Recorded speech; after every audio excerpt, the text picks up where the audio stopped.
Hello everyone, very excited to bring this review to you. We're going to be talking about one of my all-time personal favourite bands, Deafheaven, and the new album, Ordinary Corrupt Human Love. It's out now, so if you haven't heard it, you can go pick it up everywhere. You know, the usual places, your streaming sites, your shops, you name it, it's out there, so make sure you listen to it.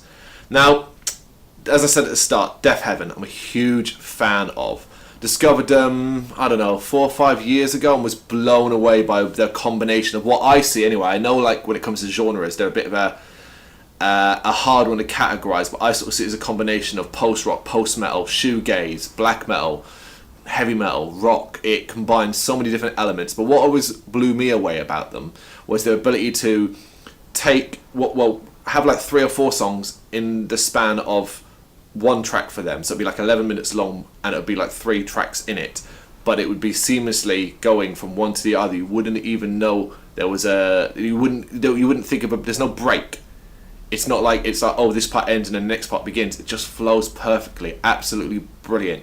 Huge fan of that. First time I heard theirs was New Bermuda, and I loved it. Absolutely blown away by it. I hadn't heard anything like that before at the time, so for me they were so fresh, so interesting. And from that, obviously went back to Sunbather, Roads to Judea as well.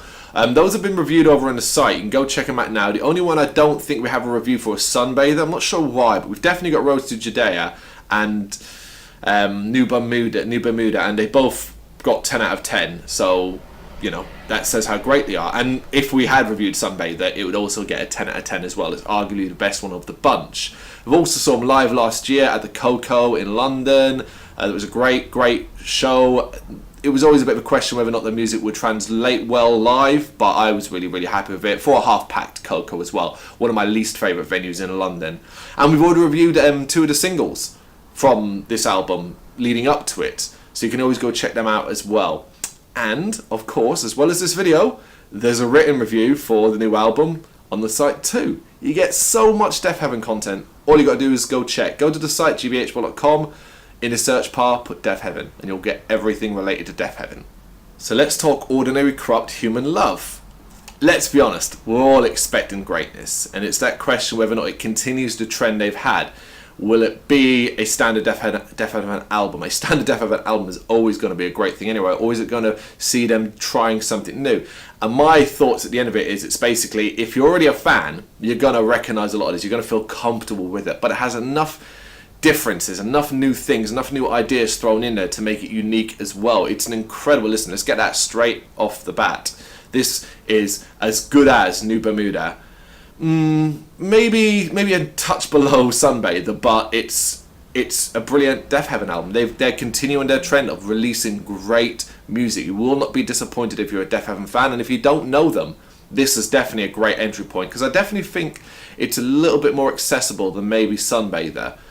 New Bermuda was pretty accessible as well, but this one's definitely got a lot more accessibility to it. So as you would expect, Deafheaven don't exactly stay to type. You with that end get things started in somber style with gorgeous piano melody and female spoken word vocals. That's something I didn't expect. It was a nice little touch, and it kind of builds in guitar rhythm before, like, George Clark's scathing vocals, you know, his roaring howls take over. It kind of breaks you out of the haze of the post-rock melody because it is quite a melodic tune to begin with. It's an opener that is so very much Deafheaven, but also like it's totally like nothing they've done before. It's certainly an eye-opener as it goes. You'll get that Deafheaven vibe, that feel, particularly when, you know, the darker, heavier vocals come in, but it's certainly something new for them. It's exceptional stuff. And then you get the lead single Honeycomb, which comes next. It's an array of frenzied drums and uplifting black gaze guitars before it kind of transforms. This is where it gets weird. Weird in a good way. It kind of transforms into like a retro-inspired hard rock guitars. You know, kind of makes you think of like stadium bands, arena bands, you know. I don't want to name any because I don't want to make a comparison, but you get, when I say stadium rock bands who are doing like massive guitar riffs and solos and stuff, I hope that gives you a picture. You might think, wow, that's really weird, but it's just reminiscent of that. I wouldn't say it's exactly like that, but it got my mind thinking about that. And then it kind of like, as well, because Deafheaven, as they do, it then twists and turns into a kind of like last couple minutes of rock melody, which kind of leaves you feeling like good vibes. It feels good. It kind of pleases your ears and makes you relax a little bit. You know, they've got that ability to create different level of emotions as you listen to this album, all their albums, and this one is no different. So that whole like transitioning different elements of a track and making it seamlessly into one is really present on Canary Yellow.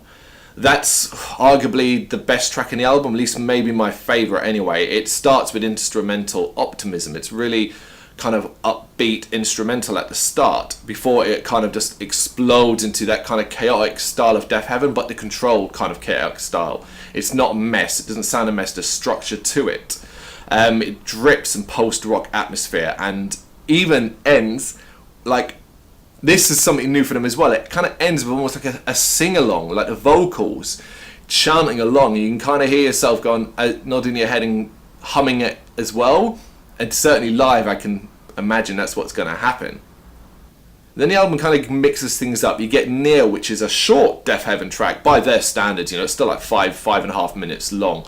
But it's really just a short mix of melodic guitars and sorrowful singing. Not much to that. It's a great song. Again, it fits lovely in the album.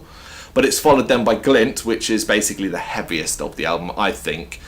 And Night People, which is a piano ballad with singing on it and a duet with Chelsea Wolfe as well. So again, something a bit different. Those trio of tracks in a row, they certainly show the scope of Deafheaven's thinking. Particularly at this point, because there have been such long 11, 12 minutes tracks, that these shorter ones, well, say short because Glint's like 10 minutes long as well, offer variation, you know, that variation you expect from Deafheaven. You don't expect the same track over and over again. This certainly delivers, these three tracks deliver those differences as you go along. And that's the thing, the whole album exceeds expectations. Whatever you were expecting from Deafheaven, which you can't really ever go in with knowing what to expect, you just kind of hope or expect that it's going to be another great Deafheaven album. And this is it. They're so ahead of the curve and clearly unwilling to be held back by the genre as they get kind of lumped in. As I mentioned them at the start, your post-rocks, your post-metal, your shoegaze and all that, they take all of that and like, okay, well, fuck that. We're just going to do a total medley of all of that. It's fantastic. And it ends on like a fantastic track as well. Worthless Animal, a near perfect Deafheaven style track. This is one that I find that definitely, if you know them well, you're going to really get that familiar feel with. It's everything that's great about them. Post-rock shoegaze guitars, frantic drum beats, howling vocals, just pure Deafheaven gold. 7 tracks long this album is, coming in over an hour though, or about an hour and 5 minutes I think. You certainly get your money's worth. And as part of their catalogue, you know, we're talking Road to Judea, Sunbather, New Bermuda, and now this. It fits perfectly. It's another great step for them. Not massively different, not like, oh my god, what happened to Deafheaven, but like with enough little differences we're like, oh, okay, at least they're progressing. There's definitely progression on this album, definitely more experimentation, but without losing their core sound. It's a fantastic album. It's out now. Go and check it out.